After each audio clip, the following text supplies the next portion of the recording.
ರಾಷ್ಟ್ರಮಟ್ಟದ ಕ್ರೀಡಾಕೂಟಕ್ಕೆ ಭಾಗಿಯಾಗಲು ತೆರಳಿದ್ದ ವಿದ್ಯಾರ್ಥಿಗೆ ಅನ್ಯಾಯ ಮಾಡಲಾಗಿದೆ ಎಂದು ಪುತ್ತೂರಿನ ಖಾಸಗಿ ವಿದ್ಯಾಸಂಸ್ಥೆಯ ವಿರುದ್ಧ ಮರಾಠಿ ಸಂರಕ್ಷಣಾ ಸಮಿತಿ ಆರೋಪಿಸಿದೆ. ಈ ಹಿನ್ನೆಲೆಯಲ್ಲಿ ಪುತ್ತೂರಿನ ಅಂಬಿಕಾ ಪದವಿ ಪೂರ್ವ ಕಾಲೇಜ್ ಆಡಳಿತ ವಿರುದ್ಧ ಪ್ರತಿಭಟನೆ ನಡೆಸಲು ನಿರ್ಧರಿಸಲಾಗಿದೆ. ಪತ್ರಿಕಾಗೋಷ್ಠಿಯಲ್ಲಿ ಮಾಹಿತಿ ನೀಡಿದ ಮರಾಠಿ ಸಂರಕ್ಷಣಾ ಸಮಿತಿ ಜಿಲ್ಲಾ ಸಮಿತಿ ಅಧ್ಯಕ್ಷ ಅಶೋಕ್ ನಾಯಕ್, ಪುತ್ತೂರಿನ ಅಂಬಿಕಾ ಪದವಿ ಪೂರ್ವ ಕಾಲೇಜಿನಿಂದ ಈ ಎಡವಟ್ಟು ಮಾಡಲಾಗಿದೆ. ಮಧ್ಯಪ್ರದೇಶದಲ್ಲಿ ಅಖಿಲ ಭಾರತೀಯ ವಿದ್ಯಾಭಾರತಿ ಪ್ರಾಂತೀಯ ಕ್ರೀಡಾಕೂಟದಲ್ಲಿ ಭಾಗಿಯಾಗಬೇಕಿದ್ದ ವಿದ್ಯಾರ್ಥಿಯನ್ನು ಕ್ರೀಡೆಯಲ್ಲಿ ಭಾಗವಹಿಸಲು ಮಧ್ಯಪ್ರದೇಶಕ್ಕೆ ಕಾಲೇಜು ಆಡಳಿತ ಮಂಡಳಿ ಕಳುಹಿಸಿತ್ತು. ಆದರೆ ಕ್ರೀಡಾಕೂಟದಲ್ಲಿ ಭಾಗಿಯಾಗಲು ಬೇಕಾದ ನೋಂದಣಿಯನ್ನು ಕಾಲೇಜು ಮಾಡಿರಲಿಲ್ಲ. ಮಧ್ಯಪ್ರದೇಶದ ಸತ್ನಾ ಕ್ರೀಡಾಂಗಣಕ್ಕೆ ತಲುಪಿದಾಗ ಈ ನೋಂದಣಿ ಮಾಡದ ವಿಚಾರ ಬೆಳಕಿಗೆ ಬಂದಿದೆ. ಈ ಬಗ್ಗೆ ಕಾಲೇಜು ಸಿಬ್ಬಂದಿಗಳ ಬಳಿ ಕೇಳಿದಾಗ ಹಾರಿಕೆಯ ಮತ್ತು ಬೇಜವಾಬ್ದಾರಿಯ ಉತ್ತರ ನೀಡಿದ್ದಾರೆ ಎಂದು ಆರೋಪಿಸಿದರು. ಈ ಹಿನ್ನೆಲೆಯಲ್ಲಿ ಕಾಲೇಜು ಆಡಳಿತ ಮಂಡಳಿಯ ವಿರುದ್ಧ ಪ್ರತಿಭಟನೆ ನಡೆಸಲು ನಿರ್ಧರಿಸಿರುವುದಾಗಿ ಅಶೋಕ್ ನಾಯಕ್ ತಿಳಿಸಿದರು.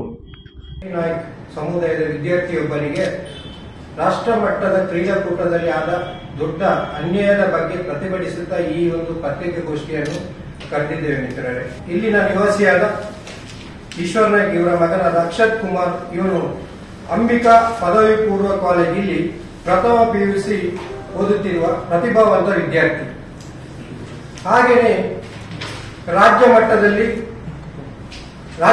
ಕ್ರೀಡಾಕೂಟದಲ್ಲಿ ದಾಖಲೆಯೊಂದಿಗೆ ಎತ್ತರ ಜಿಗಿತದಲ್ಲಿ ಪ್ರಥಮ ಸ್ಥಾನ ಪಡೆದು ರಾಷ್ಟ್ರ ಮಟ್ಟದ ಕ್ರೀಡಾಕೂಟಕ್ಕೆ ಆಯ್ಕೆಯಾದ ಈ ವಿದ್ಯಾರ್ಥಿ ಅಖಿಲ ಭಾರತೀಯ ವಿದ್ಯಾಭಾರತಿ ಪ್ರಾಂತೀಯ ಕ್ರೀಡಾಕೂಟದಲ್ಲಿ ಎತ್ತರ ಜಿಗಿತದಲ್ಲಿ ಇವರು ರಾಷ್ಟ್ರ ಮಟ್ಟದಲ್ಲಿ ಆಯ್ಕೆಯಾಗಿದ್ದ. ಇದು ಅಂಬಿಕಾ ಪದವಿ ಪೂರ್ವ ಕಾಲೇಜು ನೆಲ್ಲಿಕಟ್ಟೆ ಈ ಕಾಲೇಜಿನ ವಿದ್ಯಾರ್ಥಿ ಅಕ್ಷತ್ ಕುಮಾರ್. ಎಲ್ಲ ಆಯ್ತು, ಕ್ರೀಡಾಕೂಟಕ್ಕೆ ದಿನ ಬಂತು. ಇಲ್ಲಿಂದ ನಮ್ಮ ಕಾಲೇಜಿಂದ ಇಬ್ಬರು ಆಯ್ಕೆಯಾಗಿದ್ದರು ನೆಲ್ಲಿಕಟ್ಟೆ ಶಾಲೆಯಿಂದ. ಅದರಲ್ಲಿ ಅಕ್ಷತ್ ಕುಮಾರ್ ಕೂಡ ಒಬ್ಬ. ನಾಯಕರು ಮಗನಿಗೆ ಮಧ್ಯಪ್ರದೇಶದ ಸಾತ್ನಾದಲ್ಲಿ ಈ ಕ್ರೀಡಾಕೂಟ ಏರ್ಪಡಿಸಿದ್ದರು ವಿದ್ಯಾಭಾರತಿ. ಎಲ್ಲ ಖುಷಿಯಾಗಿ ಟ್ರೈನ್ ಟಿಕೆಟ್ ಎಲ್ಲ ಮಾಡಿದ್ರು. ಅಕ್ಷತ್ ಕುಮಾರ್ 20ನೇ ತಾರೀಕಿಗೆ ಟ್ರೈನಲ್ಲಿ ಮಧ್ಯಪ್ರದೇಶಕ್ಕೆ ತನ್ನ ಸೇರ್ಪಡೆಯನ್ನು ಮಾಡಿದ.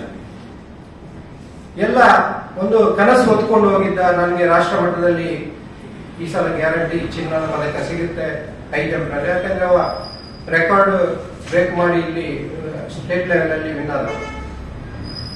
ಆದರೆ ಅವ ಮಧ್ಯಪ್ರದೇಶಕ್ಕೆ 22ನೇ ತಾರೀಕಿಗೆ ಅಲ್ಲಿ ಇಳಿದು ಸಾತ್ನ ಈ ಜಾಗಕ್ಕೆ ಎಲ್ಲಿ ಕ್ರೀಡಾಕೂಟ ಏರ್ಪಡ್ತದೆ ಆ ಜಾಗಕ್ಕೆ ಹೋದಾಗ ಒಂದು ದೊಡ್ಡ ಶಾಕ್ ಆದಿತ್ತು ಅವನಿಗೆ. ಮಿತ್ರರೇ, ಅದು ಅಂತಿಂತ ಶಾಕ್ ಅಲ್ಲ. ತಾನು ಏನೊಂದು ಕನಸನ್ನು ಕಟ್ಕೊಂಡು ಹೋಗಿದ್ದ, ಅದಕ್ಕೆ ಫುಲ್ಲು ತಣ್ಣೀರು ಹಚ್ಚಿ ಇದೇ ಅಂಬಿಕಾ ವಿದ್ಯಾಲಯ ಅವನ ಒಂದು ಕ್ರೀಡಾ ಕ್ಯಾರಿಯರ್ ಅನ್ನೇ ಮುಗಿಸಿಬಿಟ್ಟಿತ್ತು. ಯಾಕೆಂದ್ರೆ ಒಂದು ರಿಜಿಸ್ಟ್ರೇಷನ್ ಪ್ರೊಸೆಸ್ ಇತ್ತು. ಈ ಕ್ರೀಡಾಕೂಟಕ್ಕೆ ಆಯ್ಕೆಯಾದ ಮೇಲೆ ಅವರ ಕಾಲೇಜಿಂದ ಒಂದು ರಿಜಿಸ್ಟ್ರೇಷನ್ ಮಾಡಿ ಆ ವಿದ್ಯಾಭಾರತಿ ಇದಕ್ಕೆ ಇವರು ಕಲಿಸಬೇಕಿತ್ತು, ಅದು ಕಲಿಸಿಲ್ಲ. ಬಾಕಿ ಎಲ್ಲ ಸ್ಟೂಡೆಂಟ್ಗಳ ಒಂದು ಪಟ್ಟಿಯನ್ನು ಅಲ್ಲಿ ಕೊಟ್ಟರು ಮಧ್ಯಪ್ರದೇಶದಲ್ಲಿ. ಆ ಸಾತ್ನಾ ಕ್ರೀಡಾ ಕಾಂಪ್ಲೆಕ್ಸ್ ಅಲ್ಲಿ ಇದನ್ನೆಲ್ಲ ಕೊಟ್ಟರು, ಇವನ ಹೆಸರಿಲ್ಲ. ಏನು ಮಾಡುದು? ಅಲ್ಲಿ ಅವರು ಒಂದೇ ಹೇಳುದು, ನೀನು ಡಿಸ್ಕ್ವಾಲಿಫೈ ಆಗಿದೆ, ನಿಂದು ರಿಜಿಸ್ಟರ್ ಆಗಿಲ್ಲ, ನೀನು ವಾಪಸ್ ಊರಿಗೆ ಹೋಗ್ಬೇಕು. ಪಾಪ ಅವನಿಗೆ ದಿಕ್ಕು ತೋಚದೆ ವಾಪಸ್ ಬಂದ. ಇಷ್ಟೆಲ್ಲ ಆದ್ದು ಈ ಅಂಬಿಕಾ ಪದವಿ ಪೂರ್ವ ಕಾಲೇಜಿನ ಪ್ರಿನ್ಸಿಪಾಲ್ ಆದ ಸತ್ಯಜಿತ್ ಮತ್ತೆ ಪ್ರದೀಪ್ ಎನ್ನುವಾಗ ಬೇಜವಾಬ್ದಾರಿ ಮತ್ತೆ ನಿರ್ಲಕ್ಷ್ಯತನದಿ.